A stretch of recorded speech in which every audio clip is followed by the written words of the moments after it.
जय श्री कृष्णा। कैसे हैं आप लोग फ्रेंड्स। आज की चर्चा बहुत ही महत्वपूर्ण होने जा रही है।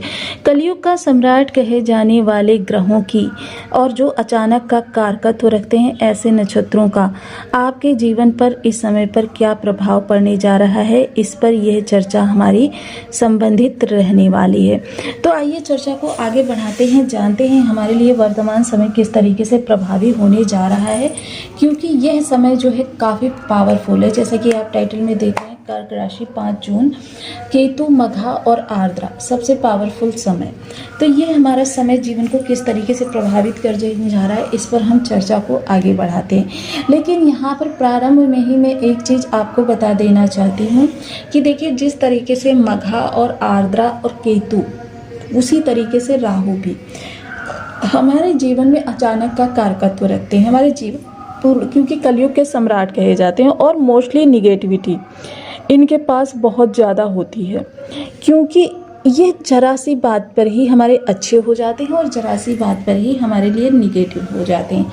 आज हम चर्चा कर रहे हैं आपके तीनों ही त्रिक भावों की, क्योंकि ये 3 त्रिक भाव हैं और तीनों ही त्रिक भाव पर राहु केतु का पूर्ण प्रभाव। क्योंकि त्रिक भाव क्या है, हमारी सबसे ज़्यादा समस्याओं को लिए जाने जाते हैं। क्योंकि देखिए, ये हमारे लाइफ में ब्रेकर की तरीके से काम करते हैं। जैसे हम बहुत तीव्र गति से अपने गंतव्य की ओर, अपनी मंजिल की ओर जा रहे हैं और अचानक हमारी गाड़ी जो है एक ब्रेकर से टकरा गई, गाड़ी असंतुलित हो गई। जाहिर सी बात है, जितनी हम तीव्रता से आए थे उतना ज़्यादा समय हमने वहाँ पर सब कुछ संभालने में लगा दिया। अब अगर यानी कि हम उसी स्थान पर आ गए, जितनी हमको देरी होनी थी उतनी होगी। तो इन सब चीज़ों के लिए हमारे जो ये अचानक के कारकत्व वाले ग्रह जिम्मेदार बन जाते हैं।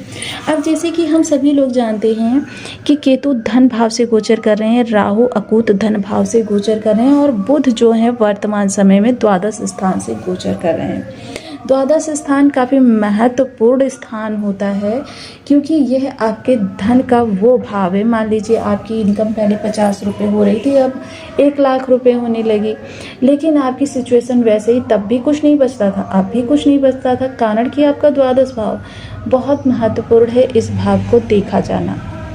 अब चलिए चर्चा को आगे बढ़ाते हैं। यदि आपके लग्न में 4 नंबर बना हुआ है तो ये राशिफल आपके लिए है। यदि कुंडली में कहीं भी चंद्रमा के साथ 4 नंबर बना हुआ है तो ये राशिफल आपके लिए। कुंडली ना होने की स्थिति में आप इसे नाम राशि से भी देख सकते हैं। यदि अभी तक आपने अपने इस चैनल को सब्सक्राइब नहीं किया है तो प्लीज़ सब्सक्राइब कर लीजिए, वीडियो को लाइक कर दीजिए, चैनल को शेयर कर दीजिए। इससे होगा क्या कि हमारे आने वाले हर वीडियो की नोटिफिकेशन मिल सकेगी आपको सबसे पहले। एक प्यारा सा कमेंट करना बिल्कुल ना भूलें। कमेंट से हमें बहुत मोटिवेशन मिलता है, हौसला मिलता है और ये पता चलता है कि आप और क्या जानना चाहते हैं। वर्तमान समय में यदि देखा जाए तो केतु मघा नक्षत्र से गोचर कर रहे हैं और राहु शतभिषा नक्षत्र से गोचर कर रहे हैं, और वहीं बुध जो है आर्द्रा नक्षत्र से गोचर कर रहे हैं। देखिए 5 जून को ये आर्द्रा नक्षत्र में आ जाएंगे। अब ये तीनों ही त्रिक भाव पर इस समय राहु केतु का ही वर्चस्व देखा जाएगा, क्योंकि हम सभी लोग जानते हैं कि बुध जो है अपने स्वभाव को परिवर्तित करते हैं नक्षत्र के अनुसार। कोई भी ग्रह हो नक्षत्र के अनुसार अपने स्वभाव को चेंज कर देता है। तो ये काफ़ी चर्चा जो है महत्वपूर्ण रहने वाली है, जो हमारे जीवन को पूर्ण प्रभावित करने वाली है, हमारे जीवन से संबंधित चर्चा। क्योंकि राहु केतु देखिए, इनके पास अपना स्वयं का कोई भाव नहीं होता है और ये जिस भी भाव को प्रभावित करते हैं, समझ लीजिए वहाँ पर ये आपके अंदर लगाव, जुनून उत्पन्न कर देते हैं। अब जैसे कि हम सभी लोग जानते हैं कि वर्तमान समय में राहु और बुध जो हैं दो ऐसे त्रिक भावों को कवर कर रहे हैं और ये राहु जो हैं वो दृष्टि में भी हैं बुध राहु की। अब यहाँ से देखिए, यदि देखा जाए तो केतु की 5वीं दृष्टि और बुध की 7वीं दृष्टि, यानी कि इस समय आपके समस्त त्रिक भाव जो हैं राहु और केतु से, षष्ठ स्थान जो है बहुत बड़ा। आप देखिए मोस्टली ऐसे में क्या होता है, एक चीज़ तो यहाँ पर आपको भी माननी पड़ेगी कि राहु जिस स्थान से अपने प्रभाव दे रहे हों तो वहाँ से संबंधित व्यक्ति के जीवन में दिखावा बहुत ज़रूरी हो जाता है, अगर वहाँ से सुप्रभाव चाहिए। देखिए, क्योंकि जब स्वयं स्वरभानु, जो कि राहु देखिए पहले स्वरभानु नामक राक्षस था और उसी के शरीर के 2 हिस्से होने के बाद एक सिर बना, दूसरा धड़ जो था वो केतु बना। तो स्वरभानु ने भी जब अमृत पान करना था तो उसने क्या किया, देव बनने का दिखावा किया। तो मोस्टली षष्ठ भाव है, तो ऐसे में क्या है हमको कि दिखावा करना पड़ेगा। किस चीज़ का दिखावा करें कि हमारे बहुत शत्रु हैं, किस चीज़ का दिखावा करें हमारे ऊपर बहुत ज़्यादा ऋण है, या किस चीज़ का दिखावा करें कि हमारे घर में बीमारी है। तो देखिए ऐसा कुछ भी नहीं है। अगर आप सोच रहे हैं कि इन चीज़ों से संबंधित हमारे जीवन में प्रभाव दिखावे से, क्योंकि अब आपको षष्ठ स्थान जो है यहाँ पर केतु का प्रभाव जो है अलगाव वाला है, केतु का प्रभाव जो है लगाव वाला। अब मान लीजिए कोई शत्रु है, अब शत्रु आपसे टॉन्ट कर रहा है, आपने पलटवार किया, फिर उसने पलटवार किया। मोस्टली आपका जो समय काल है ये पावरफुल समय काल, क्योंकि इन भावों पर प्रभाव को हम या तो निगेटिविटी में ले जा सकते हैं या पॉजिटिविटी में। इस उदाहरण के द्वारा हम समझ सकते हैं जैसे कृष्ण और कंस दोनों ही देखिए एक ही राशि के थे। अब एक के हाथों दूसरे का मर्दन एक ही समय में, क्योंकि कृष्ण ने सदैव ही अपने जीवन को आचार विचार से जिया और कंस ने हमेशा दुराचार से जिया। अब बस यही अंतर हो गया कि एक समय दोनों लोगों को अलग अलग प्रभाव, एक की खुशियों का कारण दूसरे की मृत्यु से बना। तो बहुत महत्वपूर्ण हो जाता है कि हम अपने विचार आचार विचार को परिवर्तित करके रखते हैं। एक तो आपको ओवर थिंकिंग से बचना है, दूसरे आपको किसी चीज़ से बहुत ज़्यादा लगाव नहीं करना है।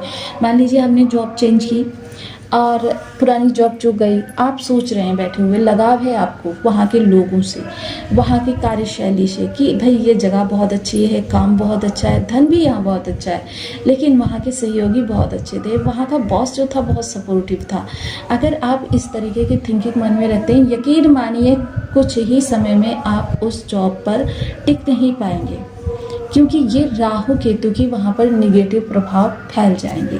और राहु केतु के जिस स्थान पर निगेटिव प्रभाव फैल जाए तो देखिए अन्य कोई ग्रह वहाँ पर कुछ भी नहीं कर सकता, बिल्कुल भी आपको सपोर्ट नहीं कर सकता। इसलिए आपको सदैव ही एक तो अपनी वाणी पर बहुत ज़्यादा कंट्रोल रखना है कि आपको कभी भी, मैंने बहुत से लोगों को देखा है प्रैक्टिकली कि वो लोग जब अपने आपस में मित्रों से भी बात कर रहे हैं, बच्चों से बात कर रहे हैं, तो मोस्टली दुर्वचनों का प्रयोग करके प्यार से बात कर रहे हैं। तो मतलब ये कौन सी आपकी भाषा शैली है? देखिए जो लोग भी इस तरीके के, वो अपना अनजाने में बुध खराब कर रहे होते हैं, राहु को खराब कर रहे होते हैं। और ये बुध, ये राहु इस समय जो अचानक का प्रभाव आपके जीवन में निगेटिविटी या पॉजिटिविटी किसी भी चीज़ से ला सकते हैं। ये डिपेंड करता है आपके कर्मास पे कि आपके लिए निगेटिविटी ज़्यादा है कि पॉजिटिविटी ज़्यादा है।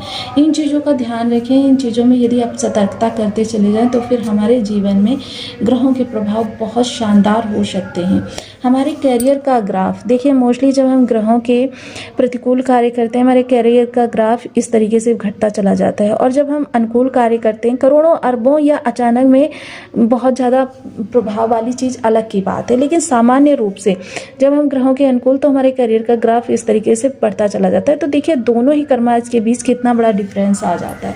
तो इस चीज़ को अगर आप समझ सकते हैं तो समझिए और अपने आचार विचार और कर्मास को सुधार कर आगे का कर्म करना प्रारंभ करें। तो आपको वीडियो कैसी लगी मुझे कमेंट बॉक्स में जरूर बताएं। चैनल पर न्यू है तो प्लीज़ वीडियो को लाइक शेयर, चैनल को सब्सक्राइब करना बिल्कुल ना भूलें। मिलती हूँ नेक्स्ट वीडियो में, तब तक के लिए नमस्कार। अपना ध्यान रखें, स्वस्थ रहें, मस्त रहें।